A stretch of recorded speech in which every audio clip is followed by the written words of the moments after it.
Perkenalkan, nama saya Rodia Junior dari kelas 11 ADP 5. Di video kali ini saya akan presentasikan penjelasan materi kembali, yaitu sistem kekuasaan pemerintah atau PPKM.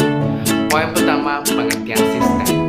Sistem dalam arti sempit yaitu sebuah susunan, tatanan, jaringan, dan cara. Dan jadi saya akan menjelaskan juga pengertian dari sistem dalam arti luasnya. Pengertian sistem menurut dua para ahli, pengertian pemerintahan, dan 4 sistem pemerintahan negara beserta kelebihan dan kekurangannya, juga negara melalui sistem tersebut. Poin kedua, pengertian sistem dalam arti luas adalah suatu kumpulan atau himpunan dari suatu unsur, komponen, atau variabel yang terorganisasi, saling berinteraksi, dan saling bergantungan satu sama lain. Poin ketiga, sistem menurut ahli Rajuni adalah suatu sistem yang terdiri dari objek, unsur-unsur atau yang berkaitan dengan dan berhubungan satu sama lainnya, sehingga unsur-unsur tersebut merupakan satu kesatuan proses.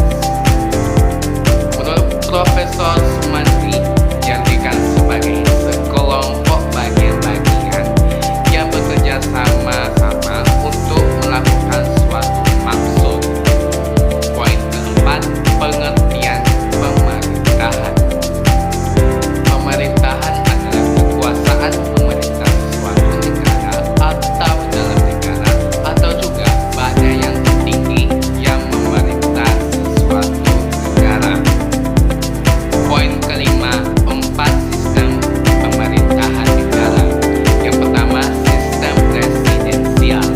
Penjelasannya adalah bentuk pemerintahan di mana kepala negara sekaligus kepala pemerintahan adalah seorang presiden yang dipilih secara langsung oleh rakyat atau melalui badan legislatif. Kelebihannya, menteri tidak dapat dijatuhkan parlemen karena bertanggung jawab kepada presiden. Kekurangannya, sistem pertanggungjawaban kurang jelas. Negara yang mengandung sistem ini adalah Afghanistan, Argentina, Brasil, Filipina, dan Indonesia.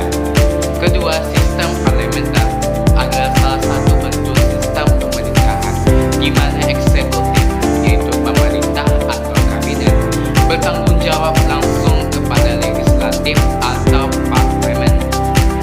Kelebihannya dari sistem ini adalah proses pertanggungjawaban dalam pembuatan dan pelaksanaan kebijakan lebih jelas. Kekurangannya, kabinet sangat bergantung pada dukungan parlemen sehingga dapat dijatuhkan sewaktu-waktu. Negara yang mengandung sistem ini adalah yang pertama Inggris, kedua Jepang, ketiga Belanda, dan yang keempat Malaysia. Ketiga, sistem semi-presidensial adalah bentuk pemerintahan yang menggabungkan kedua sistem pemerintahan, presidensial dan parlementer.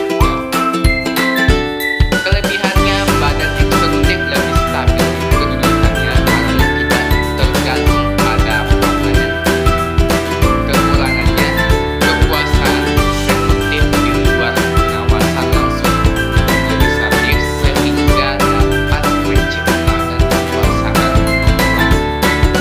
Negara yang mengandung sistem ini yaitu ada Timor Leste, Mesir, dan Rusia. Keempat, sistem monarki atau kerajaan adalah sistem pemerintahan di mana kekuasaan tertinggi dipegang oleh seorang penguasa tunggal yang disebut sebagai raja atau ratu. Kelebihannya dari sistem ini adalah kepala negara